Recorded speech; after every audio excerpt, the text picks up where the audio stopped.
ఎలా ఉన్నాయండి ఇవి? బైబిల్లో ఉన్న వాక్యాలు, పరిశుద్ధ గ్రంథంలో బైబిల్ దేవుడు చెప్పినటువంటి వాక్యాలు ఎలా ఉన్నాయి? నీ ఇంట్లో పీనిగెల్లా, నీ నెత్తో పుండు గుట్ట, ఆడవాళ్ళు తిడతా ఉంటారు చూడండి, పల్లెటూరులో తిడతా ఉంటారు, అలా ఉంటాయి అన్నమాట. ఈ విధంగా ఉంటాయి యెహోవా బెదిరింపులు. ఇందులో కుష్టు, గజ్జి ఇవి కూడా వస్తాయి, వీటి చేత కూడా నేను బాధిస్తానని చెప్పాడు. నీ నెత్తి వరకు పుళ్ళు పడతాయి.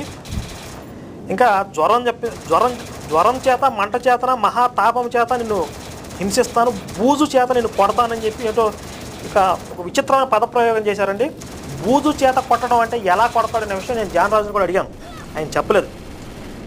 అయితే ఈ విధంగా ఉంటాయి యెహోవా బెదిరింపులు. పైకి ఇవి బెదిరింపులుగా కనపడిన నిజానికి యెహోవా వారిని నన్ను పూజించండిరా బాబోయ్ అని అర్థిస్తున్నట్లుగా గమనించవచ్చు. తనని పూజించరేమో అని నిత్యం అభద్రతా భావానికి లోనయ్యి మతిస్థిమితం కోల్పోయి ఉన్మాద స్థాయిలో పలికే పిచ్చి